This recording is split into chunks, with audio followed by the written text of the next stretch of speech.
Welcome back to my Colorado Mountain Garden and Homestead on this wonderful, sunny, but very windy day here in Colorado. My dogs don't really like the wind when it's blowing this hard, so if you hear them playing in the background, well, it is what it is. They still want to play, but they don't want to be outside. So I am growing dill and basil, so I'm starting those seeds today. I use these small containers, and part of the reason for that is because if I use a big flat and I'm not starting everything, if they're not contained in a smaller container, it's harder for me with my shelves and everything like that. Now, I do use a dome, and that's because Colorado has like non-existent humidity. We have like no humidity. So when you're starting seeds, and especially these seeds, because they're very small, you want to keep them moist. And I also, on my little trays here, I cut the cells in half. The bottoms and the top here, I reuse them over and over again. When these get, because you're squeezing them to get the plants out and stuff like that, when they start cracking and stuff, I just buy another new set, cut them in half. These particular ones, and a lot of them nowadays have these little vents up here. So right now they're all closed. As I get going and while I'm waiting for a lot of these seeds to germinate, I may open up that vent a bit so it doesn't get too wet in there. I also, it's cut in half. So this is dill, and this is fernleaf dill, and this is basil, and it's Emily basil. The Emily basil is from Baker Creek. I don't remember where the dill is from. And I like this variety. It's part of the Genovese family, and it does really well. It doesn't get as tall as some of the dills, like the not dills, sorry, basil. But there's a reason I don't want a big tall plant. It's because there's only two of us, and it's just hard for me to keep things cut back and everything like that. The fernleaf dill, I choose to grow the fernleaf dill. I don't do a ton of pickling. I will pickle, and I can use that for pickling. But those people that make pickles and use a lot of stuff, they want the stems and the seeds and the flowers and everything like that. But I want the fronds, and that's Fronds. And I use that fresh. And as we start getting some of it, I'll show you better ways to preserve it, including freezing, keeping it as fresh for as long as you can in your refrigerator. And now I freeze dry all of my herbs versus dehydrating. But I used to dehydrate. If you don't have a freeze dryer, there's no problem with dehydrating. So this fernleaf dill, sometimes you'll see it as dwarf fernleaf, and sometimes you'll just see it as fernleaf. Any way you look at it, if it's a fernleaf dill, it's dwarf, or it's considered dwarf, because it's only going to get 18 to 24 inches tall. And it's grown mostly for those little delicate, beautiful leaves, known as the fronds. And I use it on salmon. I use it in potato salad, egg salad. I will just put it in a salad just to have that flavor of the dill. I'm a big dill freak. So the Emily basil is great for pestos, as well as any offshoot of the Genovese family of basils. Keep in mind when I'm talking about how I planted these and why I planted them densely, is it takes 2 cups of packed basil to basically make pesto.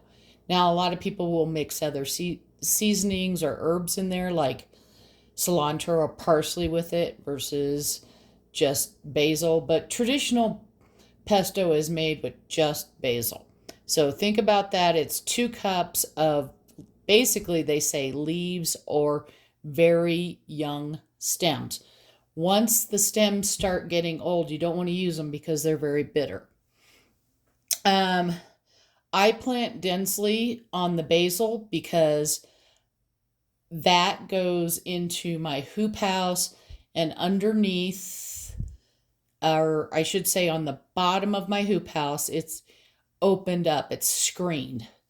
And with winds like we're getting today, if I don't plant densely, those plants can easily fall over. So I choose to have a dense thing. I also, when I prune, I'll prune so that it keeps creating more of a bush.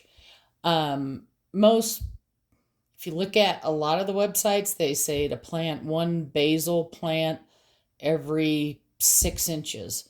And you're not going to get that help of holding each other up. You're still going, the sides are still going to kind of dip down because they don't have anything to hold them up.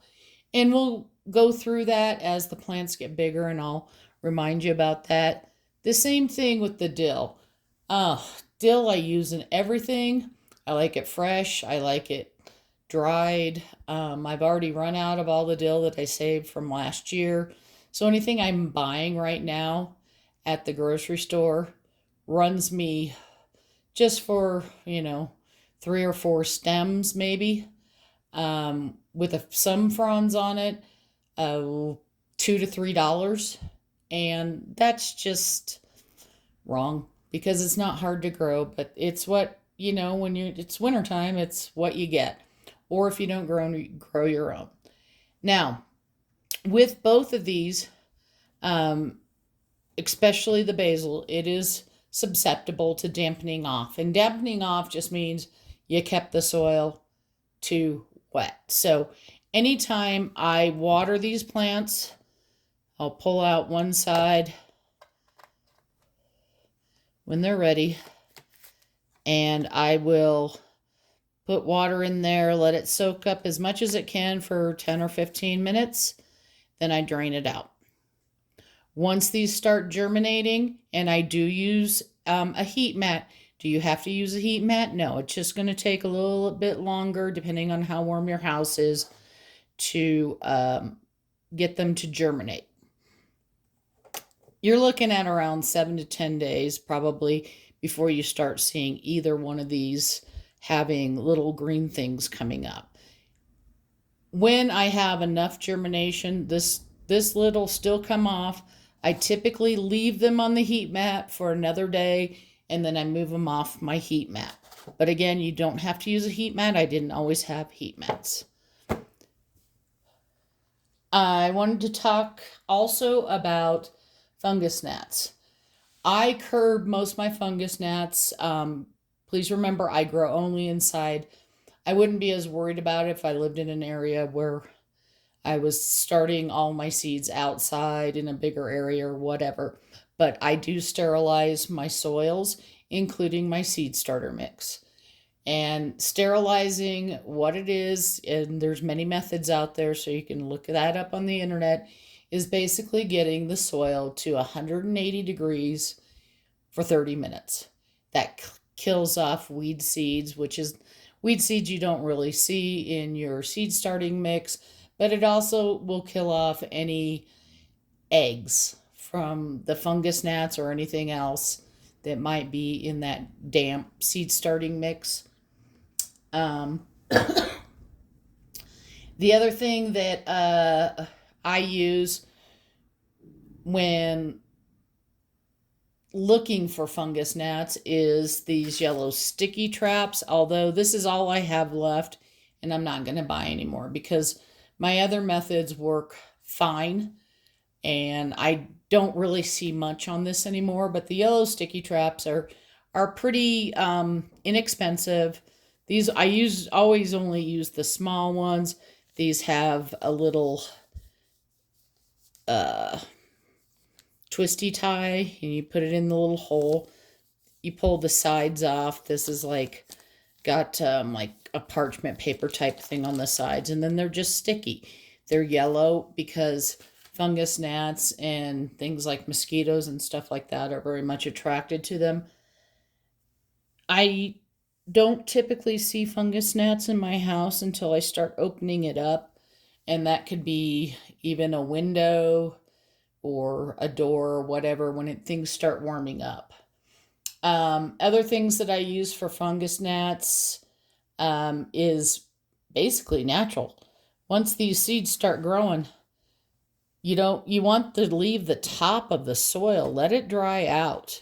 But right now, because these are only about an eighth to a quarter of an inch down planted down, you need to have that moisture so your seeds are going to germinate.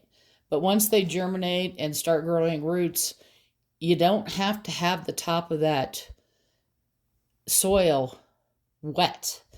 Fungus gnats don't have, they're teeny tiny. They're those little things that fly around and bug the heck out of you.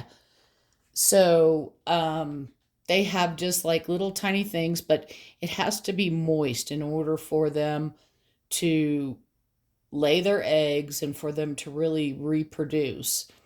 By letting that top little layer of soil and or seed starting mix dry out, that's also half the battle.